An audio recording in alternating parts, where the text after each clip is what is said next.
Hey guys, what is going on? Carter here. We are going to take a look at my two production Rexford knives. So these are knives designed by Todd Rexford, who is a renowned custom knife maker. He licensed his design to two different production companies, and they both produced a production version of his knife. Different price points, but just a few thoughts on these two. Here is the ZT-801, which is based off a Rexford design, titanium slabs, frame lock, steel insert, bearing system, and Elmax steel on this knife, produced by Zero Tolerance, owned by KAI or Kai. I'm not sure. Do you call it KAI or Kai? I don't know. Let me know, guys.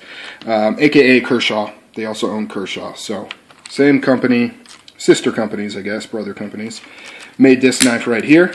Retails for around 200 bucks, give or take. And then here we have a Boker Plus Epicenter. Has VG10 steel. Oh, by the way, made in the USA, and this one is made in China. VG10 steel, titanium slabs, frame lock, titanium pocket clip.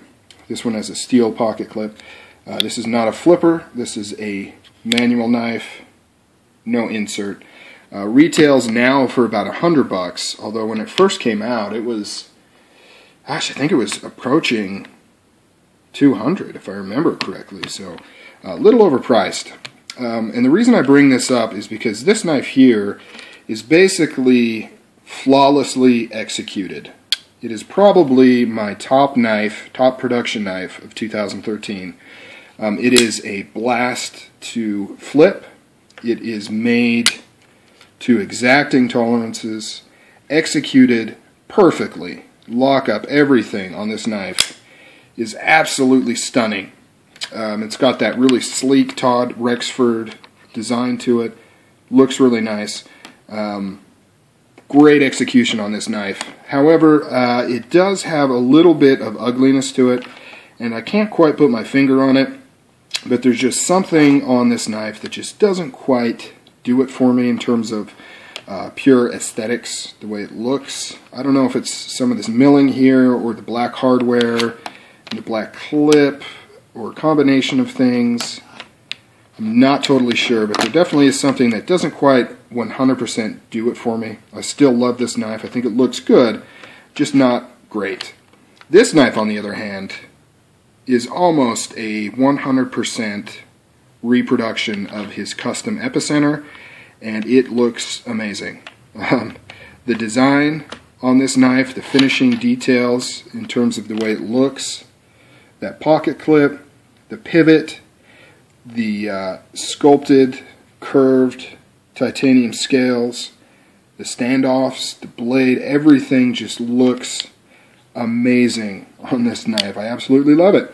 However, it was not executed well at all. In fact, quite poorly. It has a lot of problems. Namely, the lock face has a pretty big radius to it.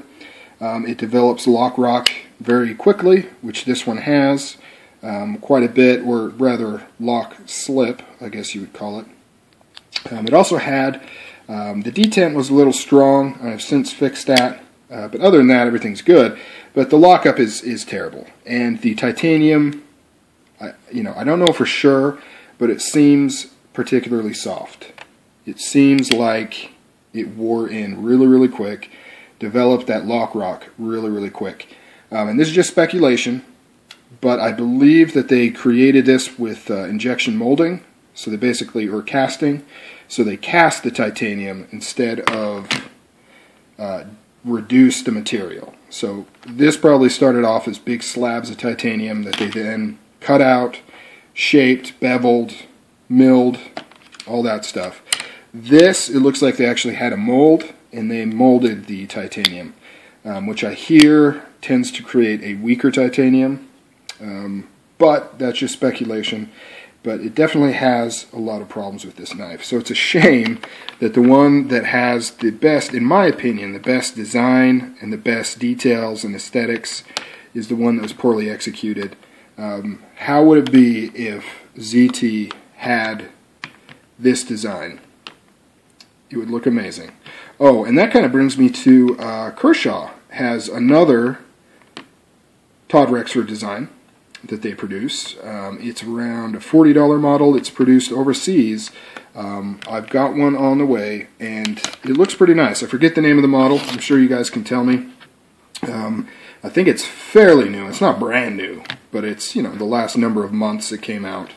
And it looks pretty nice, especially as far as the design goes. It's very similar to the Epicenter, but it's made out of G10 and I think Sandvik steel or something close to that. So really excited to get that. Check it out. Looks to be really nice. But yeah, here is a tale of two Rexfords. One executed perfectly, but doesn't have, in my opinion, a 100% amazing design. The other, which has a much better design and execution as far as how it looks, but the mechanical execution of this knife is terrible. Alright guys, just a few observations on these two knives.